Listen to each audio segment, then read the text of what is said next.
10,000 pesos worth of tools. Paldo!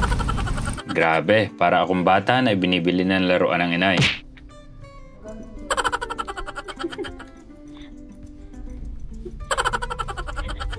Thank you kay Jay para sa budget na pinambili namin ngayon. Mas magandang mga cabinet ang magagawa natin dahil sa mga tools na ito. Inko, baka naman. Tandaan nyo ba na binigyan ako ni Jay ng money bouquet ng birthday ko? Thank you. Aba, ay aanhin kayang pera na yan kung hindi gagastusin. Gastusin natin yan. At para maubos, edi saan ba ako pupunta? Edi bilihan ng tools. Let's go!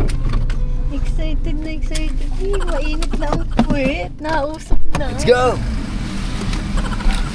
Rentahan na talaga ako at mas gusto ko rin ganire. Budget natin, 10,000 pesos. Kailangan ko ubusin ang 10,000 pesos dito. Pero ano nga ba ang target ko? Target ko ay tools para sa woodworks para kapag gumawa ako ng cabinets. Meron naman na akong basic tools eh. Ang pinaka-importante para sa woodworks, ang circular saw. Mas mabilis ang pagputol nito ng plywood at mas tuwid kaysa sa jigsaw. Kaya ito talaga ang tinarget ko. Nga pala, may list ako sa phone ko ng aking mga bibilhin. In order, hanggang maka 10,000 pesos ako.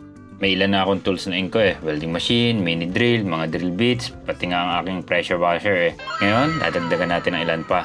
Inko, baka naman. Ilang tools lang. Palagi ko naman napapakita sa mga videos ko eh. Baka naman. Anyway, tuloy na tayo. Actually, limot ko na ang mga prices. Halos 1 month ago na itong raw videos na to. Wala akong experience sa paggamit nitong circular saw. Pero napapag-aralan naman lahat, diba? At for sure, mas maganda ang woodworks ang magagawa natin. At mas efficient na tayo sa paggawa natin. Bumili din ako nitong mini drill. Ito ang ginagamit natin pang screw.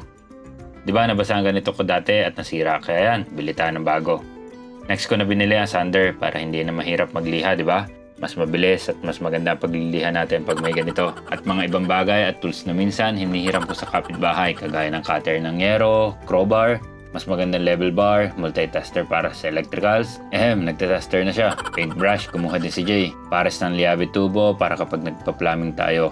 Kumuha din ako ng holster kasi naman nakakatagal ng trabaho kapag ang gamit mo lagi mo kinukuha sa baba o hinahanap mo pa kasi hindi mo na alam kung saan mo pinatong. Dahil yung ating auto darkening face shield para kapag nagwe-welding kinuha ko na rin para hindi mahirap kapag nagwe-welding. Hindi yung taas baba ng ating salamin na tinted. And then, testingan na. Para akong bata na ibinibili ng laruan. Grabe, ang sese ako. Thank you ulit Jay sa budget para sa pinamili natin. Kaya sa mga magre-regalo sa akin dyan, any tools, okay lang. Kahit pangalawang tool na, tatanggapin ko pa rin. Mahigit 10,000 pesos tayo. Halos 10,500 pesos ata. Pero goods na yun. Bonus ng 500. Masaya naman tayo eh. At sa Inko, baka naman ulit. Marami tayong mga project na magagawa gamit itong mga tools na ito. Efficiently at mas maganda at mas malinis kumpara kung wala itong mga ito. Yun lang. Peace.